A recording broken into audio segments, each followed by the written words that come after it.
Good morning बच्चों। विज्ञान की कक्षा में आपका स्वागत है।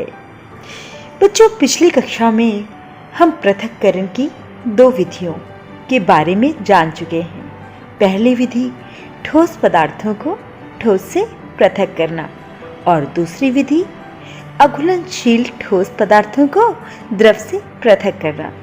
इन दोनों विधियों के बारे में और इनके अंतर्गत आने वाली उप विधियों के बारे में हमने विस्तार से पढ़ लिया है। अब आगे की कुछ विधियां उनके बारे में हम चर्चा करेंगे। तो इस भाग में हम जानेंगे तीसरी विधि घुलनशील ठोस पदार्थों को द्रव से कैसे पृथक करते हैं। बच्चों, मान लीजिए कि आपने शरबत बनाया पानी में शक्कर घोलकर। अब आपको इस मिश्रण में से शक्कर और पानी इन दोनों को अलग अलग करना है। तब आप क्या करेंगे? तो ये विधि अधिकांशतः उन द्रवों के लिए प्रयुक्त की जाती है जो समांगी विलयन होते हैं। मतलब विलेय पदार्थ विलायक में इस प्रकार घुल जाते हैं कि उन्हें अलग करना बहुत ही मुश्किल होता है। और ऐसी स्थिति में हम कुछ उपविधियों का प्रयोग करते हैं जिसके माध्यम से हम घुलनशील ठोस पदार्थों को द्रव से पृथक कर सकते हैं। बच्चों, इस विधि के अंतर्गत तीन उपविधियां वाष्पन विधि या एवोपोरेशन मेथड, आसवन विधि या डिस्टिलेशन मेथड, क्रिस्टलीकरण या क्रिस्टलाइजेशन मेथड, ये तीन उपविधियां सम्मिलित हैं जिनके बारे में हम एक एक करके जानेंगे। तो चलिए शुरू करते हैं। बच्चों, सबसे पहले हम बात करेंगे वाष्पन विधि या एवोपोरेशन मेथड के बारे में। बच्चों, इसे आप एक गतिविधि के माध्यम से समझ सकते हैं। लगभग आधा मग पानी लेकर उसमें थोड़ा सा नमक घोल लीजिए। अब इस पानी को गर्म होने के लिए रख दीजिए। आप देखेंगे कि इससे पानी वाष्प बनकर उड़ने लगता है और बर्तन में नमक शेष रह जाता है। किसी द्रव का वाष्प में परिवर्तित होना वाष्पन कहलाता है और यह क्रिया वाष्पीकरण कहलाती है। बच्चों, यह क्रिया प्रत्येक ताप पर निरंतर होती रहती है। अगर ताप कम होता है तो ये क्रिया धीमी गति से होती है और अगर ताप अधिक होता है तो यह क्रिया अधिक तेजी से होती है। बच्चों, इस क्रिया के द्वारा ही समुद्र से नमक प्राप्त किया जाता है और यह क्रिया ठोस पदार्थों को प्राप्त करने में मदद करती है। मतलब अगर कोई घुलनशील ठोस पदार्थ द्रव में मिला होता है तो हम इस क्रिया के द्वारा उस ठोस पदार्थ को प्राप्त कर लेते हैं, क्योंकि द्रव तो उड़ जाता है। और इस उड़ते हुए द्रव को हम कैसे प्राप्त कर सकते हैं, इसके लिए हम जानेंगे डिस्टिलेशन या आसवन विधि के बारे में। बच्चों, यहाँ पर यह बताना आवश्यक है कि आसवन शब्द और संघनन शब्द इन दोनों में भिन्नता है। आसवन हम तब प्रयोग करते हैं जब हम पृथक्करण की प्रक्रिया कर रहे हैं और संघनन शब्द का प्रयोग हम तब करते हैं जब हम वाष्प को द्रव में परिवर्तित करते हैं। चूँकि यहाँ पर हम किसी मिश्रण में से द्रव को पृथक कर रहे हैं, इसलिए हम आसवन शब्द का प्रयोग करेंगे। तो चलिए आसवन विधि के बारे में जानते हैं। बच्चों, इसे भी हम एक गतिविधि के माध्यम से समझेंगे। एक धातु की प्लेट ले लीजिए जिस पर कुछ बर्फ रखी हो।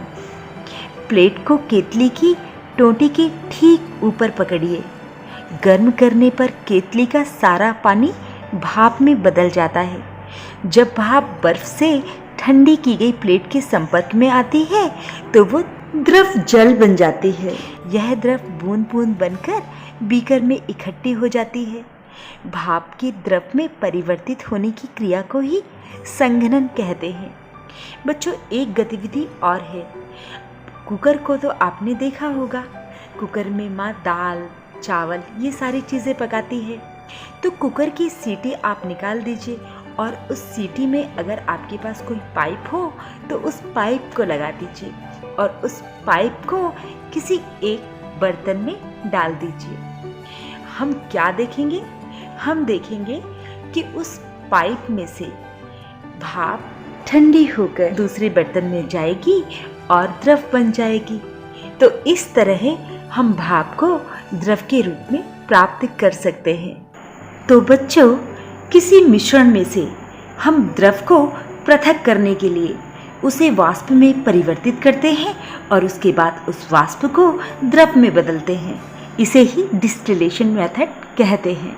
तो अब आप जान चुके हैं कि वाष्पन विधि और आशवन विधि एक दूसरे के ही पूरक हैं। जब हम किसी द्रव को गर्म करते हैं तो उससे वाष्प निकलती है और उस वाष्प को हम ठंडा करके आशवन विधि द्वारा द्रव प्राप्त कर लेते हैं। बच्चों, आपने अपने घरों में भी देखा होगा कि जब माँ खाना पकाती है तो खाना पकाने के बाद उसे ढककर रख देती है। जब खाना ठंडा हो जाता है तो उसकी ढकी हुई प्लेट उठाकर देखिए, उससे आपको द्रव की बूंदें या पानी की बूंदें नीचे गिरती हुई दिखाई देंगी। ये इसलिए हुआ क्योंकि वाष्प प्लेट में टकराकर ठंडी हो गई और ठंडी होने के बाद वो द्रव या पानी में बदल गई। तो ये पानी बनने की जो क्रिया हुई ये आसवन विधि या डिस्टिलेशन मेथड के द्वारा हुई। बच्चों, अब चलते हैं क्रिस्टलीकरण या क्रिस्टलाइजेशन की ओर। बच्चों, इसे भी हम एक गतिविधि के माध्यम से जानेंगे। बच्चों, एक बर्तन में आधे भाग से अधिक पानी ले लें। इसमें फिटकरी को तब तक घोलते जाएं जब तक कि पानी में फिटकरी का घुलना बंद ना हो जाए। ऐसे विलयन को हम संतृप्त विलयन कहते हैं। इस घोल को गर्म करें। गर्म करने पर फिटकरी की जल में विलेयता बढ़ जाती है, अर्थात फिटकरी की कुछ और मात्रा जल में घुल जाती है। अब इस घोल को बिना हिलाए ठंडा कर लें। कुछ घंटों के बाद फिटकरी के शुद्ध क्रिस्टल प्राप्त हो जाते हैं। इस प्रक्रिया को क्रिस्टलीकरण या क्रिस्टलाइजेशन कहते हैं। बच्चों, इस विधि में हम घुलनशील ठोस पदार्थों को द्रव से क्रिस्टल के रूप में पृथक करते हैं। बच्चों, इस विधि के लिए यह आवश्यक है कि जिस विलयन में हम उसके ठोस और द्रव पदार्थों का पृथक्करण कर रहे हैं वह विलयन संतृप्त विलयन होना चाहिए। मतलब उस विलयन में और ठोस पदार्थों के घुलने की संभावना ना हो, तभी क्रिस्टलीकरण की प्रक्रिया संभव है। तो बच्चों, आज की कक्षा में आपने जाना कि घुलनशील ठोस पदार्थों को द्रव से कैसे पृथक करते हैं और इस विधि के अंदर जो उपविधियां आती हैं जैसे कि वाष्पन विधि, आसवन विधि और क्रिस्टलीकरण, इन तीनों विधियों के बारे में भी आप जान चुके हैं। अब अगली कक्षा में मैं आपको बताऊंगी 2 अमिश्रणीय द्रवों को कैसे पृथक करते हैं। तब तक के लिए बाय बाय।